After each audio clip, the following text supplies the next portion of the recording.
Salve, salve, Comunitalks, como vocês estão? Muito boa noite a todos que estão aqui ouvindo a gente. Quem puder ir compartilhando e chamando a galera para ouvir. Hoje o tema tá muito legal, é um tema que eu tava muito ansiosa para ser conversado, que é filosofia Web3, que eu acho que é algo muito importante, tanto para quem tá ouvindo agora, como também para quem vai ouvir no Spotify e no YouTube mais pra frente, o nosso Comunitalks, que a gente sempre entrega ele em formato de podcast para quem estiver no YouTube, no Spotify, ficar à vontade para poder ouvir quando quiser.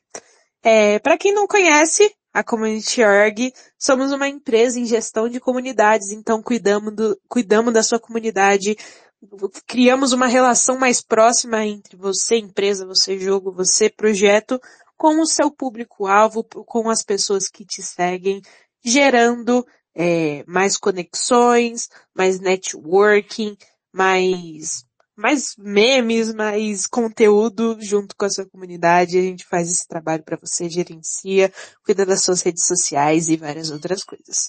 O Comunitalks acontece toda quinta-feira e a gente sempre vem aqui trazendo algum tema e algum convidado para dissertar sobre, para a gente discutir, para vocês tirarem dúvidas. Então, fica aí a dica, venham nos próximos Comunitalks que também vai ter muito convidado legal esse mês.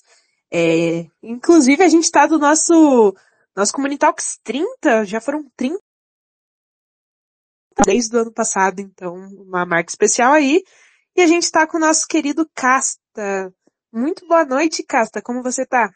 Boa noite, boa noite. Prazer enorme estar aqui com vocês hoje, compartilhando esse bate-papo filosófico, que também é, por acaso, né, meu assunto favorito, já que eu sou um tecnofilósofo.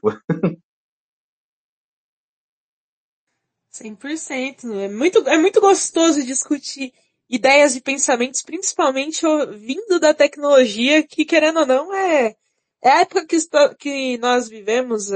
Pessoas mais pra frente falarão de nós como a história dessa época. Então é muito interessante a gente discutir isso tudo. Casta, muito obrigado por ter aceitado vir aqui e muito obrigado por ter aceitado conversar desse tema com a gente, que é muito legal. Eu queria que você contasse um pouco a sua história como tecnofilósofo, como você entrou na Web3, como você descobriu tudo isso, que aí a gente começa aí para as perguntas, lembrando que aqui é uma conversa aberta, então todos que quiserem mandar perguntas ou subirem aqui para fazer alguma pergunta, conversar com a gente, adicionar algum tópico, fiquem à vontade, fechou? Se você puder se apresentar, como você conheceu o Web3 e tudo mais, para o pessoal que tá ouvindo e o que vai ouvir te conhecer um pouco mais, fica à vontade. Legal, legal. O pessoal me chama de Casta, né? O nome é Rafael Castaneda, né? E Casta é a abreviatura de Castaneda. Eu sou de carreira, eu sou engenheiro de software, né? Formado pelo IME como mestre em sistemas e computação, então tenho mestrado nessa área. E meu tema de mestrado, né, foi em sistemas paralelos e distribuídos, né? Programação distribuída, programação descentralizada. Então, muito embora eu não mexesse com cripto, né, todo o meu mestrado foi em cima do estilo de programação que cripto usa, né, e da maneira como o cripto funciona. Só que eu demorei para falar de cripto e para começar a fazer contato com cripto. Eu passei 20 anos no mercado de trabalho como professor, como pesquisador, como coordenador de pós e como, né, programador, gerente técnico, né, trabalhando e estudando e dando aula sobre software. Como eu brinco com o pessoal, até a hora que os cabelos começaram a cair e a paciência começou a acabar. A boa e velha crise dos 40, né, chegando sobre mim. Eu estava de saco cheio de tudo, né, de saco cheio da maneira tradicional de se trabalhar, de saco cheio do mundo tradicional, né, do rumo que a sociedade está tomando, e muito inquieto, muito insatisfeito com tudo. Aí acabou que eu descobri cripto no começo de 21, e assim que eu comecei a estudar cripto, né, e estudar o Bitcoin e ver aquelas ideias novas, aquilo me animou demais, e eu decidi que eu ia largar tudo que eu fazia da minha vida inteira para viver de cripto. Só que não para viver de cripto como um investidor, né? Viver de alguém, viver com trade, né? Viver comprando e vendendo coisas. Eu queria viver trabalhando com cripto, com as ideias de cripto, com o progresso de cripto, né? Com a mudança que cripto pode promover na sociedade. Então passei o ano de 21 inteiro estudando cripto que nem um maluco em todo o meu tempo livre. E isso é uma coisa boa, né? Porque professores conseguem ter tempo para estudar, né? Professores têm uma rotina de trabalho bem flexível. Ela tem momentos de intensidade, mas também tem momentos de calmaria. Então eu consegui estudar bastante cripto. Quando chegou no final de 21, eu percebi que eu basicamente já sabia tudo que as pessoas que eu seguia no YouTube falavam, até mais do que, né, do que elas em alguns momentos, na parte técnica. E falei, poxa, acho que agora está na hora de trabalhar, né?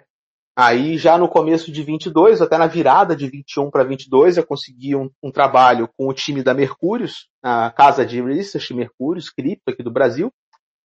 Fui trabalhar como analista deles, né? Aí analista, né? Análise fundamentalista, montar portfólio, avaliar posição de token na carteira e tal.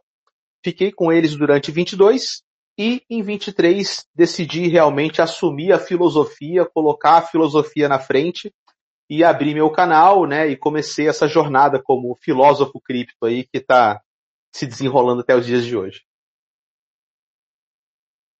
Muito legal essa história. Então você já foi professor, você dava aula pra galera de universidade, pra galera de ensino médio, como era? Eu dava aula no Cefet, que é um centro de educação tecnológica para ensino técnico e para graduação. Mas já dei aula, né, como em outras instituições, como pós-graduação também, né? Já fui orientador de tese não, já fui orientador de trabalho de pós, já coordenei pós. Então já atuei nos 3 níveis de ensino, né? Pós-graduação, graduação e técnico. Da hora demais, da hora demais. Fiquei com essa dúvida aí, porque eu sou estudante também aqui de universidade, então às vezes bate essas dúvidas Ah, aí também legal. sobre os professores. Eu gosto do ambiente. Mas vamos. Não, Opa, assim, desculpa te cortar, eu pode gosto falar. do ambiente, eu gostava muito do Cefet, né? Mas no meio do caminho eu me exonerei, né? Eu abandonei o serviço público. Não porque eu não gostasse dos alunos e dos professores, né? Os professores e os alunos eram ótimos. O Cefet é muito legal. Só que a carreira pública ela é muito restrita. Então, por exemplo, eu não posso viajar para fora do país sem pedir autorização, entendeu? Se não for fora de época de férias, tem que ir num congresso, num evento cripto, mas aí o dia é de aula, tipo, eu não posso só remanejar a aula, né? Então não tinha como conciliar toda a vida dinâmica de uma persona, né, conhecida no mundo cripto, toda a demanda que isso gera com a carreira pública. E aí eu realmente me exonerei depois de 15 anos de carreira, cara, uma parada absurda, assim. Não, imagino como foi. Mas, voltando um pouquinho sobre o assunto de filosofia Web3, eu separei algumas perguntinhas aqui para ti. Eu não sei se eu vou conseguir perguntar todas, provavelmente não vou, mas separei algumas bem legais aqui. E principalmente agora que você disse que já foi professor, já estudou sobre tecnologia descentralizada desde sempre, eu já peguei aqui a pergunta que mais combina com isso. É, galera, lembrando que vocês podem tirar dúvidas com o Casta aqui também. Se surgir alguma aí na nossa discussão, vocês podem mandar mensagem ou subir aqui para conversar com a gente. Mas enfim, voltando à pergunta. Casta, como você acredita que a Web3, já que você já estudou sobre as tecnologias descentralizadas, blockchain e tudo mais, como você acredita que a Web3, essas tecnologias, elas mudam o poder e o controle na internet como um todo? Legal. Dá mais controles para a pessoa, tira mais controles de grandes empresas centralizadas? Como você acha que está indo e vai ir essa ideia? Bom, essa é uma pergunta muito boa, tá? E a gente fala, talvez, não só de descentralizar o poder na internet, mas de descentralizar o poder na sociedade, né? Porque a internet nada mais é do que uma duplicata digital das nossas interações socioeconômicas, né? É a digitalização das nossas relações de troca e de valor e das nossas relações sociais. Então, descentralizar o poder na internet é descentralizar o poder na sociedade, é descentralizar o poder na economia, é descentralizar o poder na política. Cripto nasce, tá, como uma herança de um movimento de contracultura dos anos 70, que é o movimento cypherpunk, o movimento criptoanarquista. E os criptoanarquistas, né, a galera, a turma cypherpunk, o ideal deles sempre foi esse. usar a tecnologia para evitar a formação de elites, ou para evitar que elites exerçam controle de pessoas em massa. E até hoje a gente vê reflexos disso, né? Nas veias anarcocapitalistas do Bitcoin, nas teorias libertárias do pessoal que vai ali junto com o Friedrich Hayek, né? Com a tendência de cripto, de pessoas que buscam privacidade, que buscam, de qualquer forma, elisão ou fuga dos impostos. Cripto tem uma veia de contracultura. E cripto tem uma veia onde a descentralização ela existe não só como uma descentralização para ter uma operação mais segura, é para ter uma operação incensurável, para ter uma operação inconfiscável, para ter uma operação inderrubável.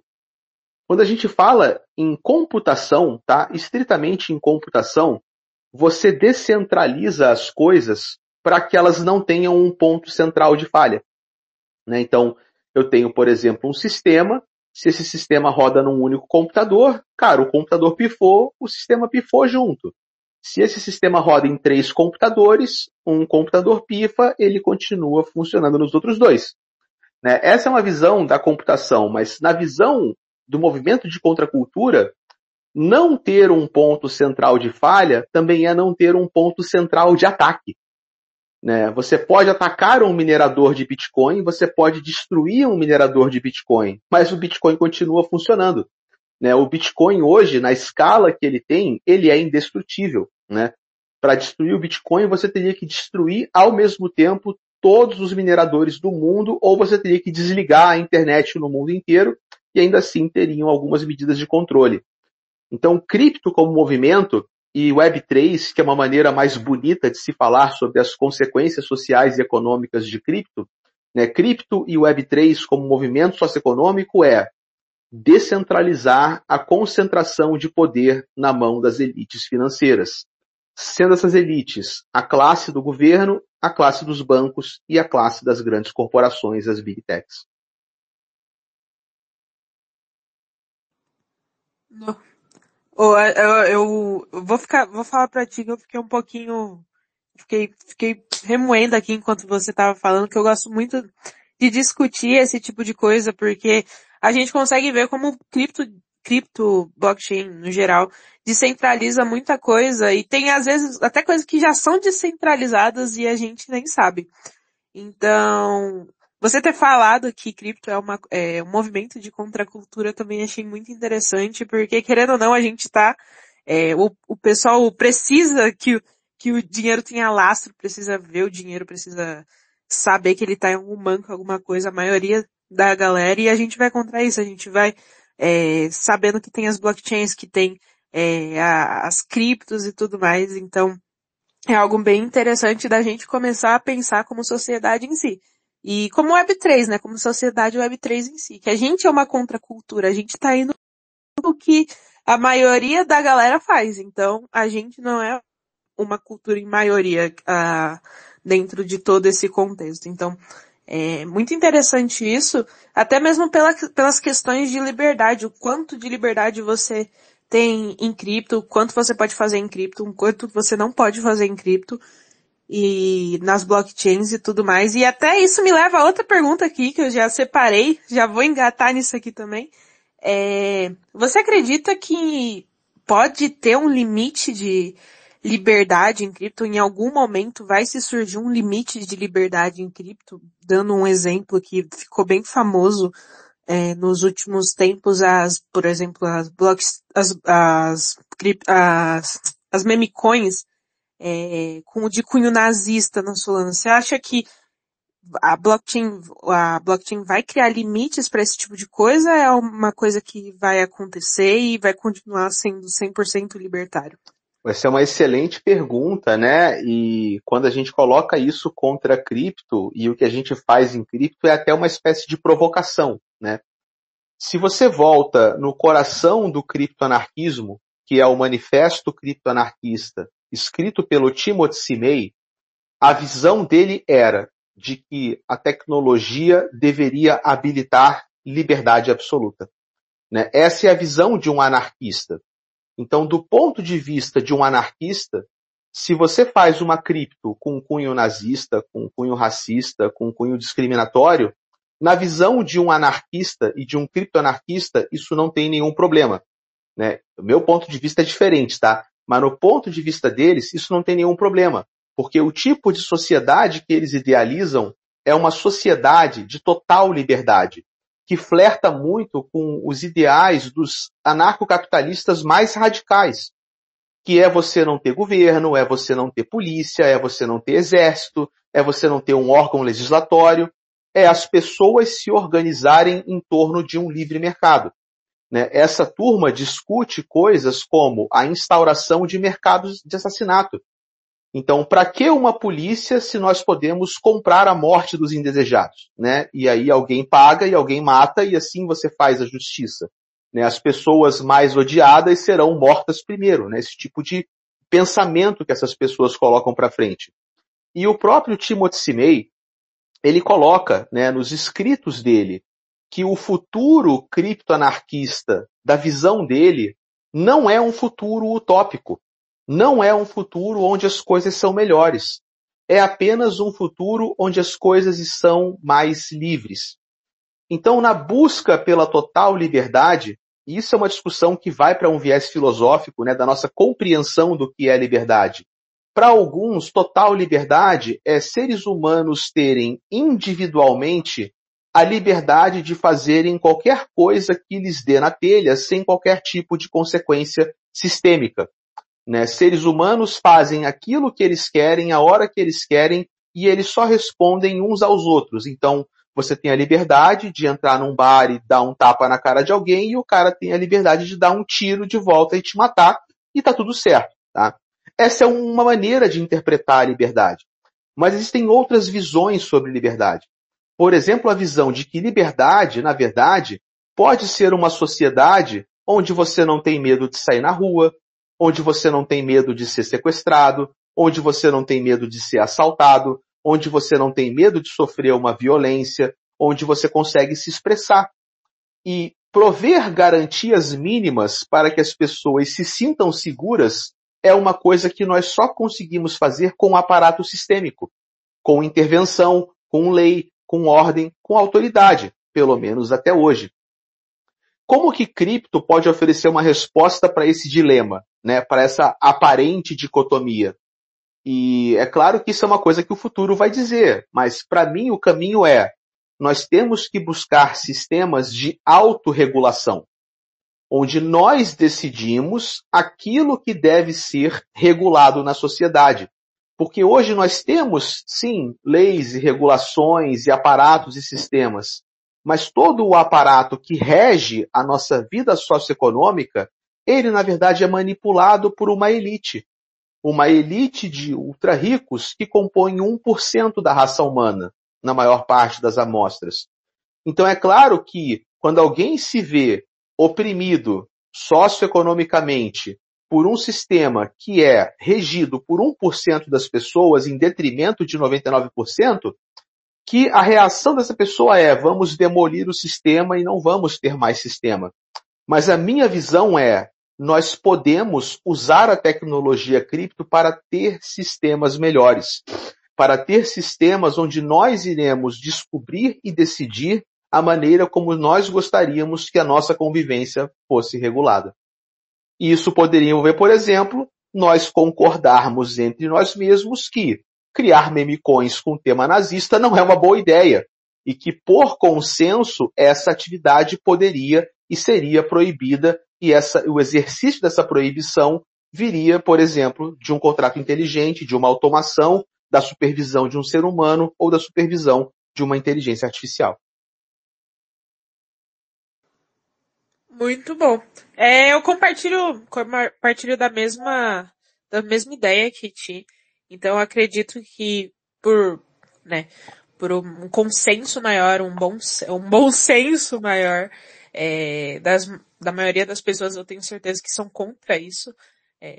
Enfim, a gente conseguir regular isso usando o cripto mesmo, de uma forma em que todos concordem, todos validem essa ideia, é algo extremamente importante e eu acho que vai não só deixar a sociedade mais libertária, mas também melhor. Acredito que vendo essa questão da maioria validar, sempre ter esse olho é muito importante. Mas até falando disso, de cripto ajudar nessas governanças, de ajudar nessas lideranças nesse sistema, qual o impacto você acredita que a Web3, que blockchain, tenha nesses sistemas de governança? Tenha na democracia, que em outros países na república, enfim. Como o cripto pode ajudar nesses sistemas de governança? Boa. Muitas pessoas acham que cripto pode dizer como as pessoas têm que se governar. Eu não acho que é isso. Eu acho que cripto dá para as pessoas a capacidade de experimentação. Né? Tem uma obra muito boa do Balad, ex-CTO da Coinbase, se eu não me engano, ou ACO. É um cara bom de cripto. E é o livro dos estados de rede, ou Network States, onde o Balad argumenta o seguinte: blockchains, na verdade, não são só uma moeda. Blockchains são o protótipo de sociedades digitais, de países digitais. Então, você estar na Ethereum não é você estar usando a Ethereum, você é um cidadão da Ethereum. Você usa Solana, você é um cidadão da Solana. Porque essas blockchains, elas têm aspectos que são aspectos de uma sociedade. Elas têm uma moeda própria, elas têm uma política própria, que pode ser uma governança mais ou menos estruturada, e elas têm atividade econômica própria. Elas só não têm um exército, porque elas não são uma determinação física, geofísica, mas elas também têm sistemas de defesa, que é o seu corpo de validadores, o seu corpo de mineradores. E enquanto as blockchains evoluem, elas vão ter diferentes abordagens políticas. No Bitcoin, por exemplo, é um consenso de mineradores com core devs que acontece longe dos nossos olhos, acontece nos bastidores.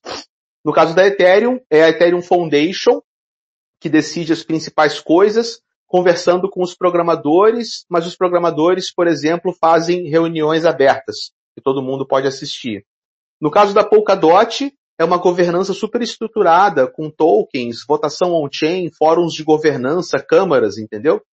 Então, quando você olha, esses arranjos começam a se parecer com arranjos socioeconômicos. Polkadot parece uma república, né, bem estruturada, né, com as câmaras e votações e tudo. O Bitcoin, ele é quase um consenso orgânico, semi-anárquico, né? A Ethereum parece uma aristocracia, sacou? Onde um grupo de pessoas super inteligentes decide tudo. Então, quando a gente fala de o que cripto oferece em termos dessas mudanças, cripto nos dá a chance de, com sucessões de vários experimentos muito rápidos, testar alternativas para o que nós chamamos hoje de uma democracia capitalista. E, eventualmente, dessa experimentação muito rápida, que é muito complicado você pegar uma nação-estado geofísica e experimentar com novos modelos, porque você vai disruptar a vida de milhões de pessoas. Mas no mundo virtual, a gente faz isso muito mais rápido e com muito mais intensidade. Então, desse experimento que a gente chama hoje de Crypto Web 3, eu acredito que podem surgir novas formas de organizar a humanidade. No mundo físico, inclusive. Não, 100%. Concordo 100% contigo, porque a gente já vê hoje em dia no metaverso, tendo algumas organizações dentro de cripto. A gente consegue ver jogos que tem um metaverso e se você parar para prestar atenção, você consegue ver uma mini sociedade se formando ali, seja ela numa land de alguma NFT, ou as pessoas trocando, comprando de si, vendendo os seus assets no metaverso, em jogos metaversos. Eu acho que é uma experiência muito legal você participar de um metaverso e você ver toda essa mudança que tá virtualmente, mas ao mesmo tempo estando ali conversando com a galera, participando de comunidades. Eu acho de extrema importância e combina com 100% com o que você disse. E a gente consegue ver essas mudanças, a gente consegue ver como as comunidades agem, a gente consegue ver como um airdrop consegue mudar todos um cenário de uma semana para outra em cripto. Então, tá sendo uma experimentação e tá sendo muito legal acompanhar tudo isso de perto, principalmente sendo quem não é novo em cripto. já viu muita mudança acontecendo, mas quem é novo também já viu muita mudança acontecendo e eu tenho certeza que vai vir mais e mais experimentações no nosso dia a dia aí na blockchain. Galera, se vocês tiverem alguma pergunta, é só mandar. Vou lançar outra aqui pra ti, o Casta. Calma aí, deixa eu pegar aqui. Aqui. Voltando a falar, ainda continuando, né, nesse tema de descentralização na questão de sociedade e tudo mais, como você acredita que a Web3 ela pode promover uma internet mais justa, uma internet mais democrática? Legal, boa. É interessante o fenômeno da internet, né? Porque a internet ela nasce muito democrática, né? A internet nasce extremamente descentralizada, né? A Web 1, que a gente costuma chamar, né? O pessoal fala de Web 1 e Web 2 em termos de tecnologia. Eu prefiro falar em Web 1 e Web 2 em termos de marcos econômicos. Então, quando eu me refiro à Web 1, eu falo da internet antes da ascensão das grandes corporações, né? A internet antes da Google, a internet antes da Amazon, a internet antes do Facebook, antes do Instagram, né? Antes dessa turma toda. Era um lugar extremamente descentralizado, né? Mas também extremamente caótico e extremamente democrático. Quando as redes sociais ascendem, né, basicamente elas afunilam a internet em um conjunto de poucos aplicativos. Muitas pessoas hoje, na verdade, não usam a internet, elas usam as mídias sociais, o que é diferente de usar a internet. Se toda a experiência que a pessoa tem é TikTok, Facebook e YouTube, ela não é um usuário da internet, ela é um usuário do TikTok, do Instagram e do YouTube. E TikTok, Instagram e YouTube são usuários da internet e usam a internet como infraestrutura para entregarem seus produtos e serviços. E é claro que esse afunilamento, né, do uso da internet em poucas aplicações gerou esses monstros que são as grandes corporações, as 5 grandes corporações, as 5 Big Techs, que hoje são mais poderosas que países. É só você ver o escândalo da Cambridge Analytica, onde basicamente a Facebook, né, vendeu dados que apoiaram a eleição do presidente Trump. Né, foram um fator importantíssimo para o sucesso da campanha do Trump. Você pode achar bom, pode achar ruim, eu não vou nem fazer julgamento de mérito. Tem pessoas que acham que está tudo bem, sacou? Que é só um negócio como qualquer outro. Mas eu não estou aqui para dizer se é bom ou ruim. Estou só para dizer que hoje grandes corporações são mais poderosas do que governos. Né? Rivalizam com a estrutura do poder, de poder no mundo moderno. E quando a gente fala de Web3, a gente fala de uma tentativa de se livrar desses grilhões.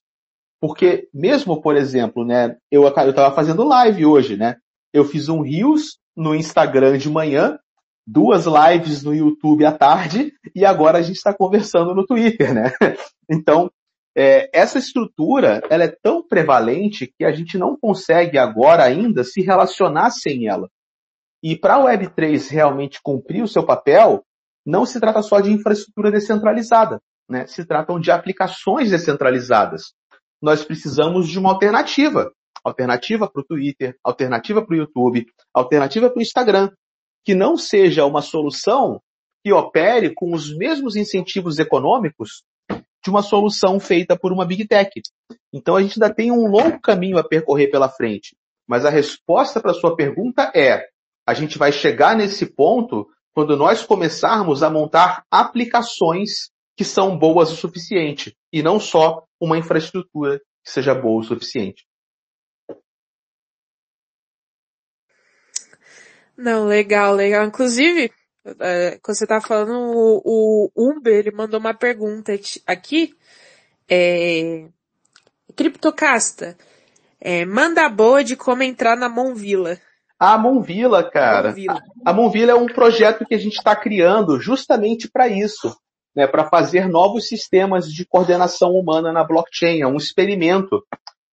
Pode seguir, cara. Segue o perfil @monvilabr. Tá? É um perfil aqui do Twitter. Eu vou dar todas as orientações por lá e vou atualizar vocês por lá. Mas é um sistema que está justamente tentando fazer isso, descentralizar as relações entre aplicativos de blockchain e pessoas para que pessoas engajem, pessoas ganhem recompensa e que a troca seja justa, seja transparente, entendeu? Você pode contar mais um pouquinho, mais aprofundado sobre esse projeto? Foi você que criou? Você está fazendo com a sua comunidade? Como é? Posso contar sim, tá?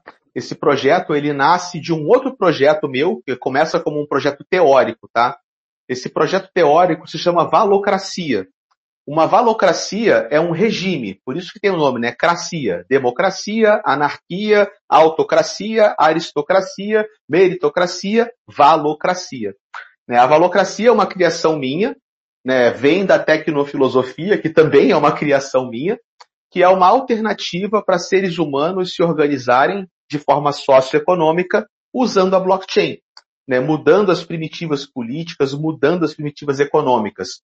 E basicamente uma valocracia, ela é um regime do valor. Então é um regime onde a classe dominante são as pessoas que mais agregam valor para o coletivo. Tá?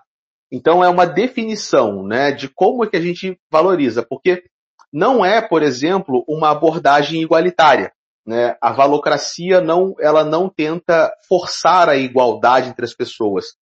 O que uma valocracia tenta incentivar é que as pessoas constantemente agreguem valor entre si e que o efeito colateral disso seja uma sociedade mais justa.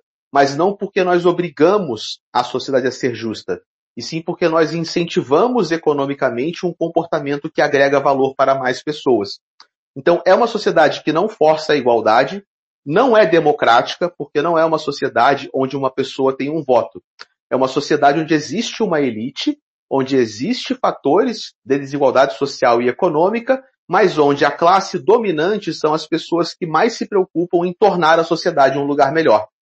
É um experimento social e econômico, não é, na nossa visão, nem na minha, já que eu inventei, uma resposta definitiva para a humanidade. Não acho que todos os humanos deveriam ser uma grande valocracia, mas é um experimento, tá, de novas ideias para como se organizar pessoas na blockchain. E aí, esse experimento começou teórico, a gente fez uma pequena versão dele de demonstração usando o contrato inteligente, colocamos num hackathon em março, ganhamos o hackathon em primeiro lugar, chamamos a atenção da Moonbeam, que é uma blockchain, né, da Polkadot, e a Moonbeam gostou tanto do projeto que eles deram um grant para a gente pegar o engajamento da Moonbeam em todo o Brasil e fazer uma grande valocracia para a Moonbeam, onde as pessoas engajam com a Moonbeam, né, usam a rede, usam aplicativos, conhecem, interagem, e em contrapartida elas ganham recompensas. Só que a recompensa é distribuída de forma valocrática. Quem mais agrega valor nesse engajamento é quem mais recebe recompensa. E tudo isso é feito de forma transparente na blockchain. Então é uma mistura de evolução de DAO com evolução de airdrop, com evolução de construção de comunidade, tudo num projeto só. Né? Muito interessante. Se você quiser pinar alguma coisa aqui da Moonvilla, fica à vontade pro pessoal ver, né, ver o que vocês estão construindo e tudo mais. Achei muito interessante. Vou colocar aqui então um comentáriozinho com o arroba da Moonvilla. Coloca aí pro pessoal. Segue lá, galera, a Moonvilla, segue o Casta também. Mais gente tá chegando aí. Uma boa noite a todo mundo. Estamos falando aqui sobre filosofia Web3. Vou continuar com as perguntas aqui, mas pode ir colocando aí pro pessoal seguir, pro comentar, dar like lá, fica à vontade. Deixa eu pegar aqui as perguntas. Então você acredita que airdrop é uma forma de, como você mesmo disse, da valocracia, esse movimento que está tendo, o pessoal querendo cada vez mais que a galera interaja de uma maneira mais orgânica, de uma maneira que os projetos estão valorizando muito. Você acredita que faz parte dessa mudança que está tendo, principalmente aqui no cenário blockchain? Sim, é que, na minha visão, airdrops ainda são uma coisa mal compreendida, tá? Primeiro porque muitas pessoas vão falar o seguinte, airdrop é dinheiro de graça, né? Cara, airdrop não é dinheiro de graça. Não tem como. Airdrop, na verdade, pode ser duas coisas. Airdrops ou são uma relação de trabalho e valor, ou são uma transação econômica, tá? Que no fundo é a mesma coisa, né? Trocar dinheiro por dinheiro ou trocar tempo por dinheiro. Mas quando você faz um airdrop, que por exemplo é uma testnet, e você fica clicando, retweetando, você não coloca dinheiro, mas você está trabalhando o protocolo. Você interage com o protocolo todo dia, você retweeta, você mexe, você vai lá, você dá o seu tempo. Isso é uma relação de trabalho. Você está trabalhando para o protocolo, em troca de uma possível recompensa futura que pode ou não vir. Ou outro, você pega dinheiro e trava o dinheiro no protocolo para fazer lá um sistema de ponto e subir no ranking. Você está fazendo um investimento, travando o custo de oportunidade do seu capital parado para pegar um retorno futuro, que é o retorno que o airdrop entrega. Então, airdrops são uma relação comercial. Só que isso é problemático, porque é uma relação comercial onde uma das pontas esconde o jogo. Nós damos o nosso tempo, damos o nosso dinheiro e os protocolos só deixam para falar aquilo que valeu a pena no final. Então eles estão alavancando sobre a nossa falta de conhecimento desses critérios. Mas ao mesmo tempo, o que esse experimento dos airdrops mostra é que pode haver um futuro onde o mercado de trabalho ele é descentralizado. Onde ao invés de você ser o funcionário de uma empresa, e essa empresa tem que assinar sua carteira, garantir sua aposentadoria, pagar o seu plano de saúde, conseguir sozinha te dar um salário que sustenta toda a sua família, corrigir o seu poder de compra pela inflação, que é tudo que uma CLT deveria fazer, e é tudo que uma CLT não consegue fazer, porque a inflação está comendo a carteira de todo mundo. Existe uma possibilidade de um cenário descentralizado, onde você engaja em várias empresas ao mesmo tempo, fazendo várias microtarefas em mais de um lugar e compondo sua renda em múltiplas atividades simultâneas, que vem do princípio da descentralização. Descentralização gera resiliência. Você pode dar 10 anos da sua vida para uma empresa no CLT.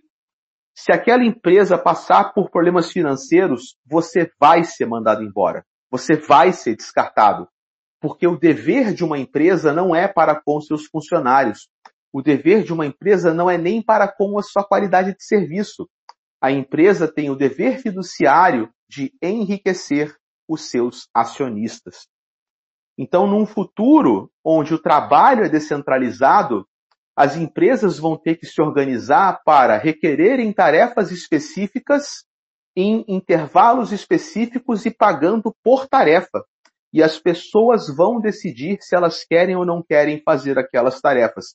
E você pode estar em vários lugares, em várias comunidades, com as coisas que você mais gosta, escolhendo fazer aquilo que te dá na telha, desde que o valor que te pague seja o valor que você deseja para aquele intervalo de tempo.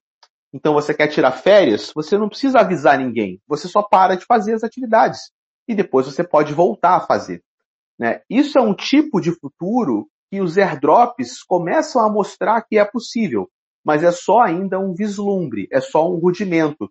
E, inclusive, uma valocracia, ela é pensada para criar uma economia como essa no futuro, entendeu?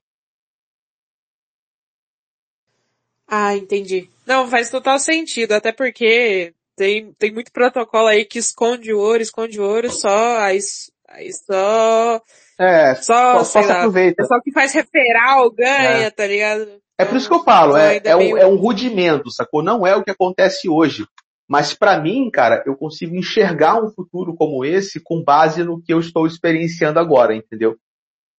Tanto que você pode ver o seguinte, o que está em ascensão agora? As plataformas de Quest. Galaxy, Interact, Layer 3, que é o quê? É pelo menos o protocolo ser claro no que ele quer. Cara, sim, pô, me diz o que tu quer, protocolo. Você quer que eu faça ponte? Quer que eu faça swap? Pelo menos diz o que tu quer. O segundo ponto é, além de dizer o que quer, dizer o quanto vai pagar. E aí a gente começa realmente a montar um cenário como esse, entendeu? Não, total sentido. Até porque eu acho que os protocolos já fazem isso porque sabe que o pessoal fica maluco Uhum. e vai fazer tudo o que der. Então, deixa esse FOMO acontecer aí, o pessoal testa, e acaba não testando tudo que devia testar e fala, não testou isso aqui, vai ganhar uma micharia. Mas esse tiro sai pela culatra, né? Porque depois o dano reputacional é gigantesco, né? E aí isso não é sustentável, entendeu? Não tem como a gente continuar assim. Não, 100%. Depois que o pessoal começa a falar mal, eles começam a querer se explicar. Ou começa a mexer na regra, né? Não, peraí, vamos ver de novo e tal. Então não é. Na Season 2, é fogo. Mas, voltando aqui às perguntas, até falando de airdrop e tudo mais, dessa questão de autonomia, de tudo que a gente pode fazer trabalhando na Web3, trabalhando com esses protocolos, trabalhando seja em comunidades, em dev também, e é bem mais flexibilizado se você for parar a pensar do que esses trabalhos mais comuns que a gente vê, CLT, PJ, enfim. O que você diz, na verdade, o que a Web3 diz sobre a autonomia e controle pessoal, seja de dados, seja de questão financeira, seja de questão pessoal. Como você acredita que a Web3 ela molda como a gente vê e como a gente interage com esses nossos dados? A Web3 tem muito esse discurso, né? Você é dono dos seus dados, né? Então, você faz um post no Twitter, hoje o post é do Twitter, né? Na visão da Web3, o post, na verdade, é seu.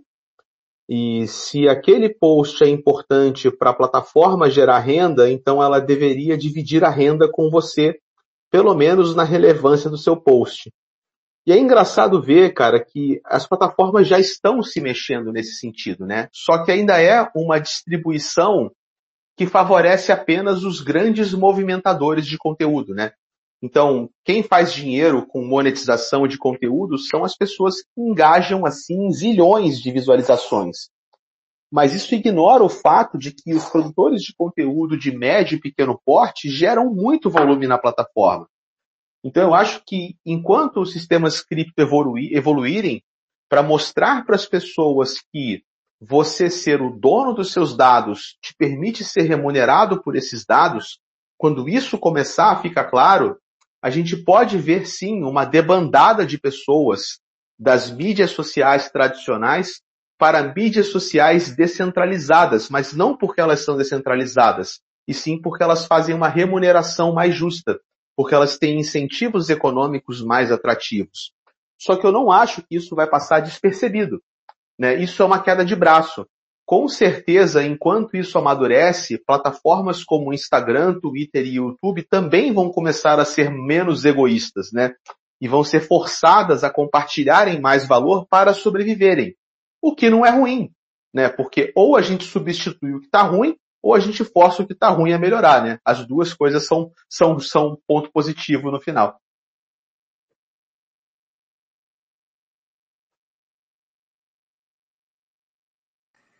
Internet travou por 2 segundos aqui, mas já voltou. Não, Eu vou ter que sair daqui a pouquinho. Vamos lá. Últimas perguntinhas, aí eu já te ligo. Tá bom. Mas tá muito legal o papo. Fica aí até outro convite pra gente continuar esse papo em outro Community Talks. Beleza. Já abre esse convite aí. Só uma última perguntinha e a gente já vai para as considerações finais e acaba o Space que também já tá acabando. Como você acredita que, ainda continuando nesse assunto de autonomia, controle e liberdade, como você acredita que a Web3 ela redefine a confiança em um estado digital? Então, por exemplo, é mais fácil confiar em um lugar que tem blockchain do que não tem blockchain? É mais fácil confiar em uma carteira wallet do que num banco? Como você acredita que isso está funcionando e vai funcionar daqui para frente? Bom, se você for pegar hoje um empréstimo, você confia mais no gerente do seu banco, que ele vai ser honesto, ou você confia mais na honestidade da ave? Com certeza, a gente confia mais na ave, né?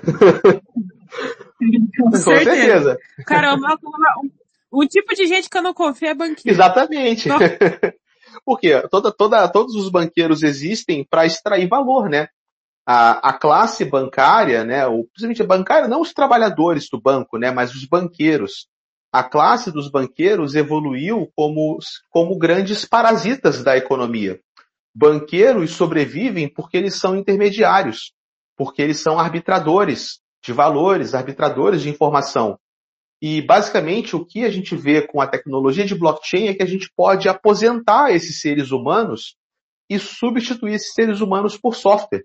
Né? E toda a gama de corrupção que envolve o sistema bancário, os incentivos econômicos deturpados que esses caras têm para agradar o cliente ultra rico e para ferrar com a vida do cliente pobre, né? Tudo isso vai embora junto com o fim dessa intermediação humana. Porque seres humanos que intermediam poder, 8 em 10 se corrompem. Né? Não é culpa do ser humano, é culpa do incentivo. Nossa natureza é corruptível.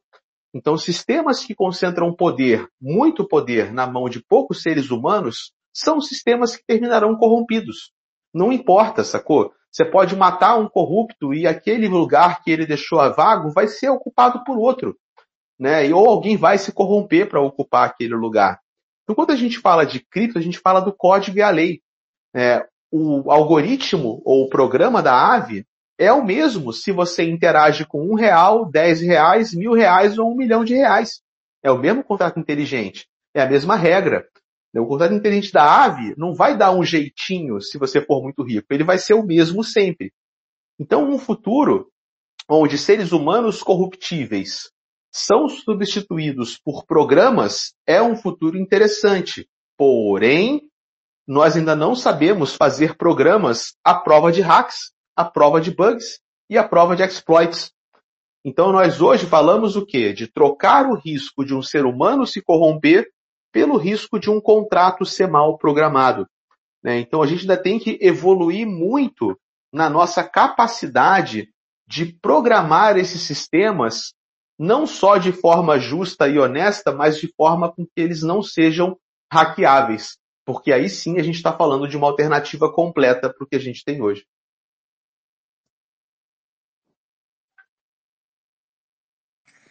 Não, realmente. É essa coisa de um corrupto sair do lugar, mas o sistema ser tão corrompido que corrompe a pessoa.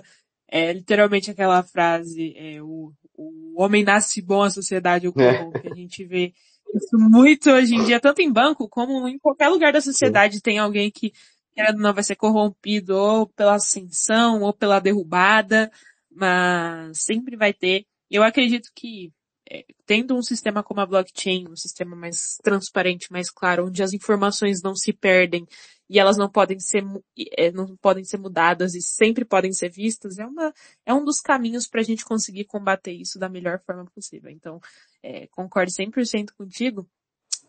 Tá dando já a nossa hora aqui, faltam 9 minutinhos, então vou pedir para você dar as suas considerações finais.